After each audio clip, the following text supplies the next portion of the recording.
Okay, so doing this right now, trying to see where my thoughts are, I guess. And I'm kind of just laying down and wondering, like, there's something comforting about staring up into my ceiling. And it's not, you know, sad or an angry feeling. It's just, I'm laying down and reflecting and reviewing how my life was and how just my day goes, just how things are in the present moment. And they aren't entirely bad thoughts all the time. I think about all of the things that were good. Think about all the times that, I could have changed. And I'm happy with who I am today. I'm happy with who I am back then. You know, I miss who I was in moments where I was sad or moments where I was going through something. Because the person who I was throughout those moments was somebody who was healing, was happy with himself or, protecting themselves. I was happy with who I was back then. And then now with who I've changed into now, I'm even happier than what I was before. And there's, for me personally, there's something uncomfortable about being in this peace. It's like life isn't that bad right now. And I want to be at peace completely 100%. But part of me just feels like it's not right. That there's something wrong with how normal this feels.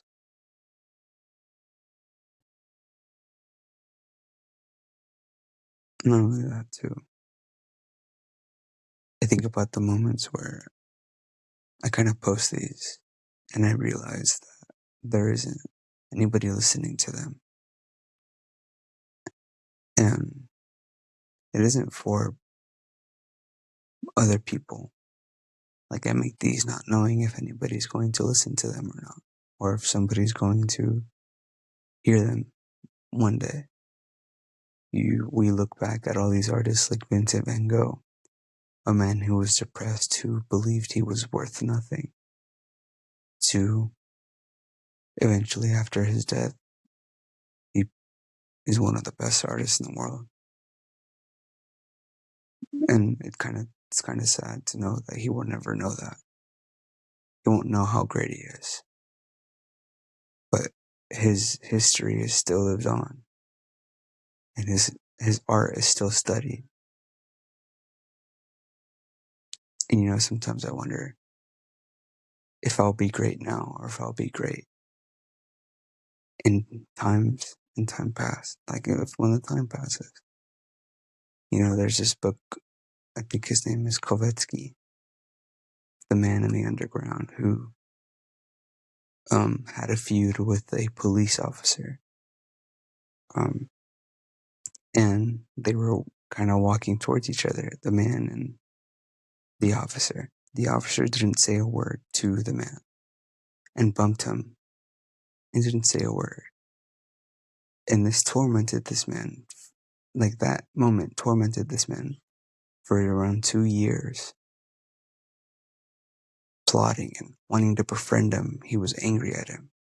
And he didn't exactly want to kill him or hurt him. He just, for that cop not to say anything to him, to not even be worth his words to move out of the way or to say sorry. For that cop to just walk away. It really hurt that man for the next 2 years. And then eventually the man built up the courage to finally make a moment, to make his stand, to finally bump the officer the way the officer did to him. And the man kind of goes into his own head to know that man knows that he he eventually bumped the officer the same way the officer did to him. And that man felt so much, he was in ecstasy. He was in so much profound happiness that he finally got what he wanted. He knows that cop knows who he is and that he made his remark back. Not only that, too, the man eventually ends up meeting a woman. And when he meets that woman, he invites her over out of sheer confidence, and then to realize that the man lives in poverty. The man lives in nothing but filth. He's a scoundrel. He is what he says to himself. He's nothing. Eventually, that woman ends up coming over to his house, and the man tries to run her away, run her out. Like, I don't need help. Like, he eventually tries to do something so disrespectful to her that he tries paying her for her services, for her to leave. But this woman doesn't leave. She's persistent with him. And eventually, this man ended up dating that woman, and it changed up his life.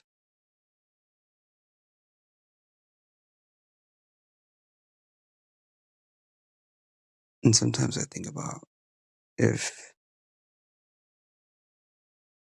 there's a lot of things that aren't morally okay in our world.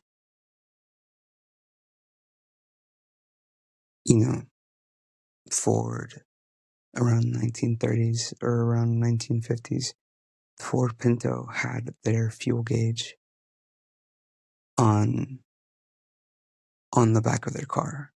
So whenever there was backhand collisions, the fuel tank would ignite, causing death and pain, to that. And then a court case study showing, those families were taken to court. Ford knew of those instances of the fuel gauge being a huge problem, like in the back of the fuel tank.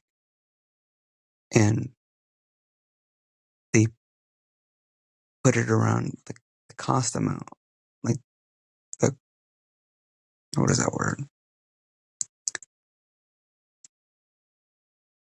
It's an analysis between how much it would be on those parts. And on those parts, they were, for all of the Ford Pintos, it would cost around $174 million for Ford to do. And Ford averaged the amount of cost for the human. They put a price tag on human life for it being around $200,000 at that time, as well as insurance and other quantities. So in this court case, they ended up not going with it. They dropped Ford Pinto. But the fact is that they put a price on human life. And, there's a mindset into utilitarianism, or some utilitarian, around there. And it goes off into, is things need to be done for the greater good. And, in that instances, like, there's a lot of moments where things have to be done for the greater good, even if you know that they're not morally okay. To put a price tag on human life, to pursue joy instead of suffering. And things like that I see all of the time in our world. There really is a price tag on a lot of things to a lot of people. And it sucks to see.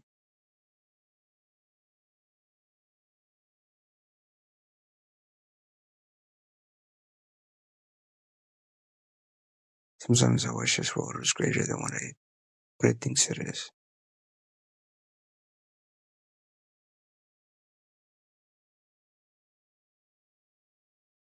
And I think about a lot of myself, and I think about who and what can I amount to today. Is what I'm doing now going to be something worth something in the future, I might not ever be heard or seen. These might end up being deleted. The company might be sold. Spotify might go out of business. Like there's nothing relevant. Like it's just I don't feel like I'm ever talking to myself whenever I do these. I feel like I'm reaching a part of myself where I can comfort, like I'm just comfortable saying these things, and it's nice for myself to be able to physically say it and to just dive into my mind.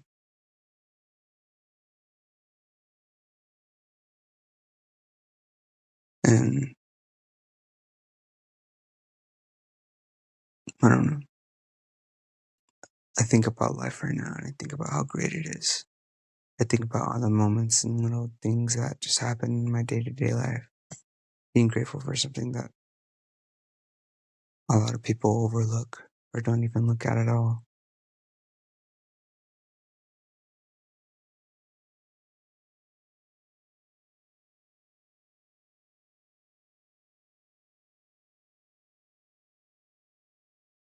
Like, I really can't get the words to describe how I feel.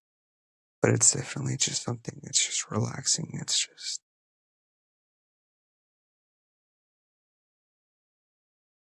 It's something that I know.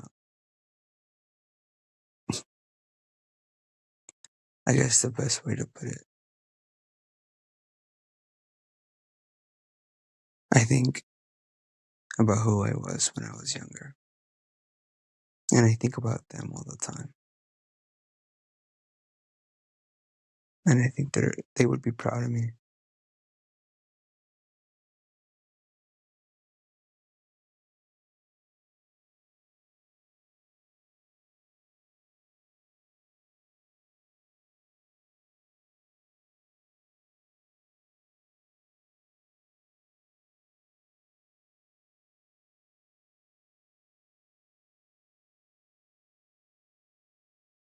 There's just something so peaceful. Sitting in silence or sitting in my own head. You know, I love how I think. I love what I think about, but not 100% of the time. Because my mind is like one of the scariest things I can really dive into. I can scare myself so fast. I can run away. I can cry. I can be angry. I mean, I'm not saying I'm bipolar, but I'm just saying it's like, you know, the, for me to be able to just do that, if I overthink, if I have one lingering thought that's too much, it can really change your day. It can change how you view things. Like if you deal with one bad customer, it could change how you view the rest of your day. And a lot of the things too, like you're not gonna remember. Like, yeah, you're just gonna deal with it in the moment and you're gonna brush it off.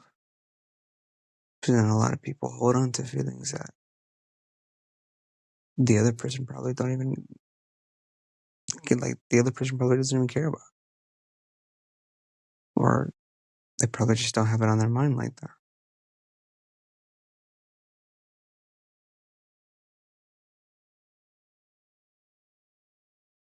You know, I what I wanna do is continue to try to make myself proud. And even when I don't feel proud of myself, I'm happy with the little moment that I built up to, like drawing or painting. I realize that I am surrounded by a lot of artists with my friends. They love what they do. They love their projects. They love what they create. They know who they are. And that's amazing to be surrounded by people like that. Not only that too, but people have their own ways of thinking, their own ways of viewing things. It's always nice. It's so beautiful to know that people have their own experiences and their own stories, their own interests. That's one of the best things about getting to know people. It's just learning who they are, how they view things. It's just, to me, that brings me ecstasy. I really couldn't ask for anything more other than for somebody to talk about who they are.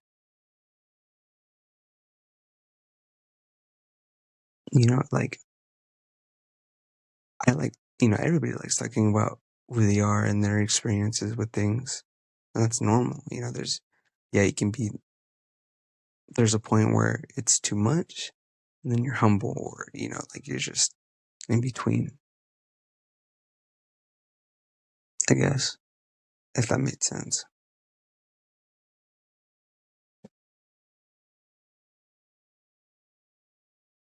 But really, things are just always great. And like,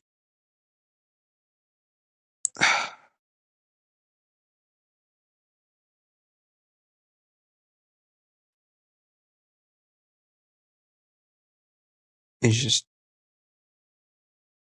how do you, like, in the times that I am stressed out, in the times that I am dealing with something, it doesn't bother me. I can't seem to take a lot of things seriously. I can't ever figure out why. I can't ever just think if it's because it truly affects me, because I care, because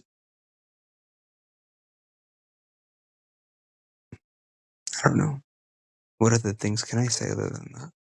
If it just doesn't affect me, or if I just don't care. But I know I don't feel either of those ones. It's just a neutral feeling I just have nothing to say. I have nothing to go on with, I guess, if that makes sense.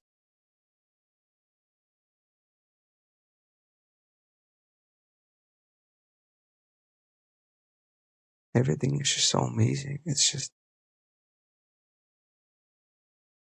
things are great. And I 100% believe that. Things are great.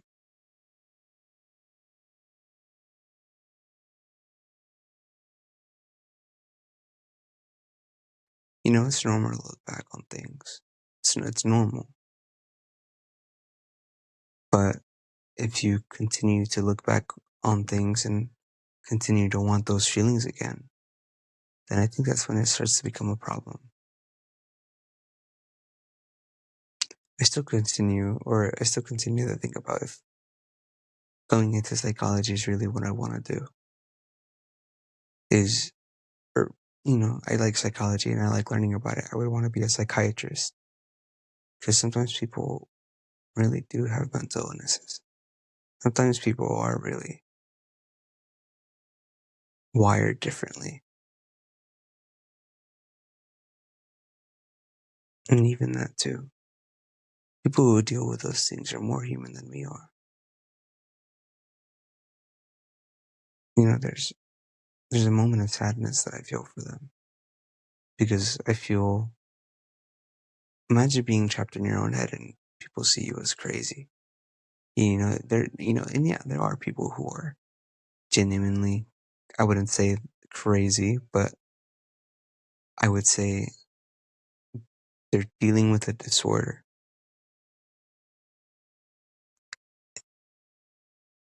And it's just, there's this homeless guy who I see around on 21st and Amadon all the time. I see him punch the air. I see him kick and scream sometimes. I see him steal cigarettes from the ashtrays. But every time I've always talked to the man, I've always given him food. I've given him a pair of my shirts a couple of times, and he's always normal the moment I speak to him, the moment I give him any human interaction, the moment I asked him the most recent time that I've spoken to him, I asked him if he wanted some chicken nuggets. He said, "Yes, man, please." And I gave it to him. I looked at him the whole time to know that that man was fed, to know that that man was happy. And maybe that interaction didn't mean a lot to him. It meant a lot to me because I see this man almost all the time. And I don't know what he's going through. I don't know what he deals with. I don't know what problems he had growing up. And I want to know him because it's somebody's child. And it makes me feel horrible to know that that man is being passed by every day. And I know the burden of his life shouldn't be my burden. But I can't help but feel sorry and want better for him.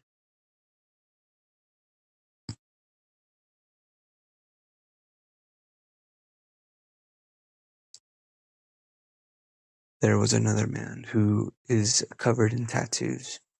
Whenever I lived in an apartment complex, there was a gas station across the street, and I would see him every once in a while. He would recognize my car because of how often I would go. I would buy him. I'd buy him.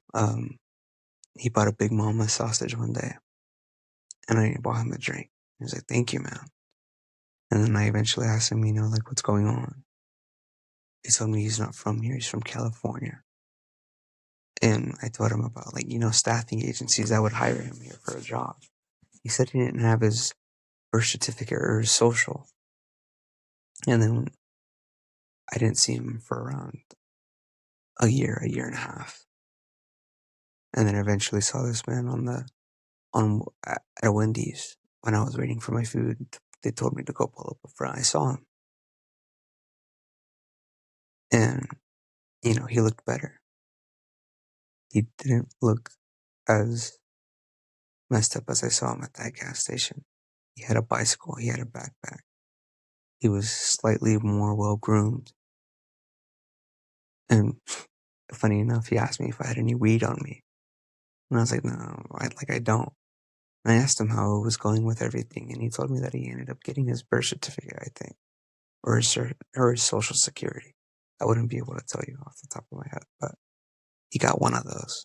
And I told him, I was happy for him. And then, I wonder where he goes. I wonder what he's doing right now, if he's working or if he changed his life around. He was covered in tattoos, so I can't, and then in the time that I saw him, he told me he was just out of jail.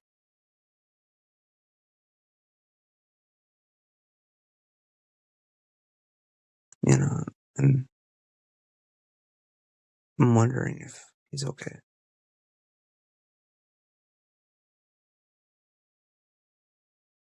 Not only that too, I think about I've lost a lot of friends growing up. Some people through suicide, through deaths, through overdoses. And I wonder who they would have been.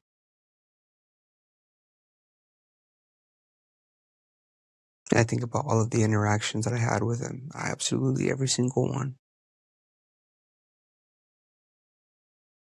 And it's horrible.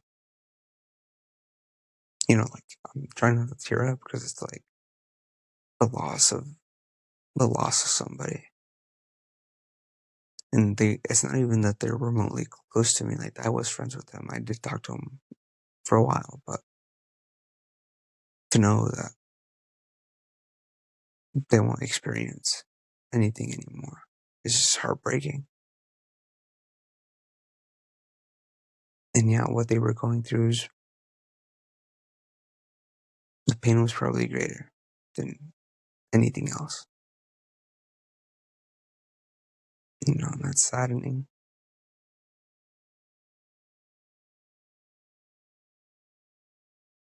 There's so much sadness in the world. There's so much happiness.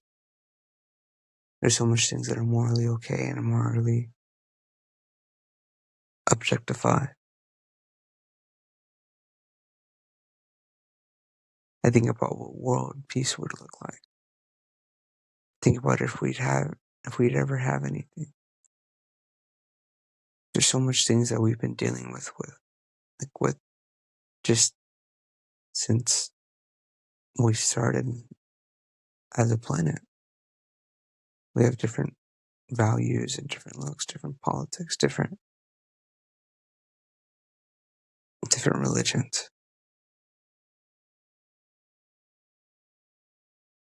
And yet, we still argue about these things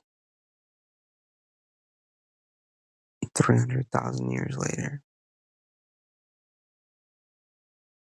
We still deal with greed. We still deal with all these natural things.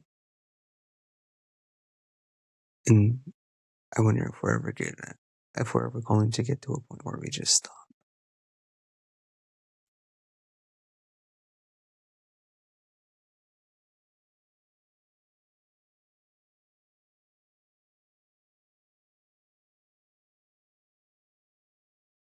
I don't think we are, I really don't think we are.